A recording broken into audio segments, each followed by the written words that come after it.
Hey team, Ciaran here again for another video preview of the upcoming January trip. The destination for this trip sees us travelling up to central Otago to explore the Oteake Conservation Park in search of a series of iconic high country huts, deserted gold workings and of course some spectacular four-wheel driving.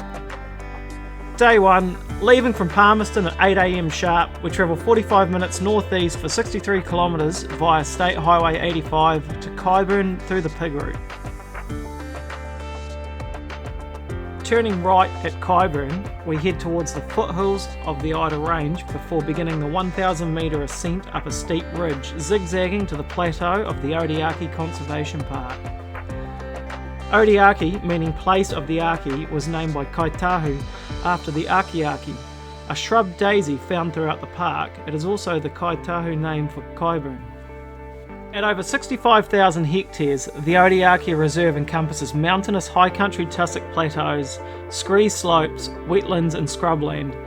Forming the natural precipitous boundary between Otago and Canterbury, it comprises of 5 separate mountain ranges including the St Bathans, Ewe, Hawkton, Ida and St Mary's. As we approach the summit of the first track, we come to the Mount Buster diggings.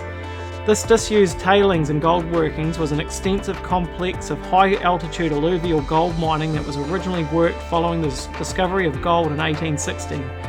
From 1863 to the early 1900s, this became one of New Zealand's highest altitude gold workings at 1,200 metres above sea level and is visible by its distinctive white cream quartz pinnacles and outcrops. At its peak, the area sustained a population of over 700 people, but due to the altitude and the complexity of providing an adequate water supply, the area was unable to be worked during winter months and eventually led to its decline. A short distance from the workings we find Mount Buster Hut. Despite its historic appearance, it's believed to be a relatively recent addition to the site and was dragged up the slope as a musterer's shelter by a neighbouring farmer. The 2-bunk hut is a popular shelter for ski touring in the winter and is said to hold a healthy stash of National Geographic magazines dating back to the 1970s. Looming above the hut in the northeast is Mount Kureau and Mount Domit, peaking at 2,009 metres and 19,042 metres respectively. Continuing over the plateau, we begin to drop down into Guffey's Creek. Through here we find numerous river crossings and steep rocky sections of track with long falls to the valley below. Nestled in the valley, beside a crystal creek, sits the Tailings Hut, a product of 3 huts, each with different histories. The 2 6-bunk rooms were once single-man quarters used for the construction of the Roxburgh Hydro Dam. The larger building, built in the 1930s by the farmers who previously held the occupation licence for the site, has since been converted into the hut's kitchen. Further through the valley, we veer right and begin the start of a loop track. Along the way, we pass an interesting yet dark historic site of which is the resting place where one unfortunate Sergeant Garvey met his demise. A horse-mounted officer that policed the goldfields, Sergeant Garvey and a fellow constable were ordered out on patrol on one September day in 1863, only to be met by a heavy snowstorm. With no shelter or food for them or their horses, the two were separated. The following day, a £20 reward, equivalent to $3,000 today, was set for his discovery and a search party set off. 5 days later, his body was found surrounded in deep snow and recovered. His horse was found still alive and only a mile away. The officer that ordered him out on patrol was condemned by townsfolk and discharged of his duties. Sergeant Garvey's body was later brought to Dunedin for burial, and a stack of stones built as a memorial landmark now all that remain in the place of his passing.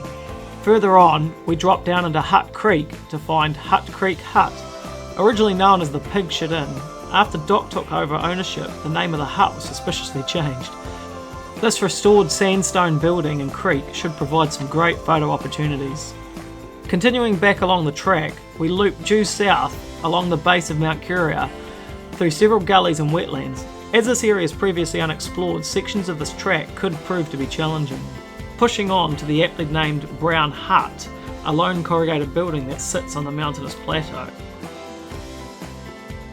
We then begin a steep descent back down to Guffey's Creek where we'll make camp for the night at Tailings Hut.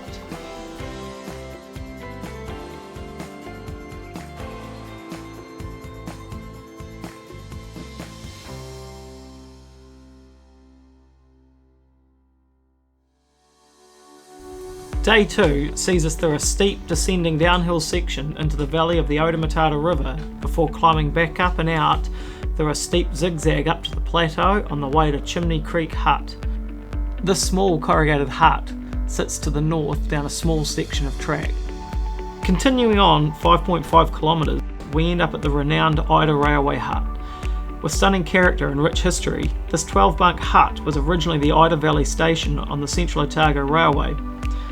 The station was built in 1919 after the original burned down and served until 1978 when eventually the line was closed. In 1980 it was relocated to the Hawkton Range and attached to an existing musterer's hut. Stopping here, we take a break, soaking in the scenery and exploring the area. Back on the track again, we come across the 6th hut of the trip, Yard's Hut. Fenced in, this double-bunk musterer's hut underwent extensive renovations in 2015 by volunteers and stands isolated on the vast highland tussock country. Pushing on towards the crest, we have an infinite view of the Raggedy Range, Ida and Menyihirikira Valley. Depending on time, we'll take a right-hand turn along the ridgeline of the Hawkton Ranges in search of the final Hawkton Hut. Tucked deep in a valley, this track is untravelled and unexplored, so it will be an interesting find if we can make it.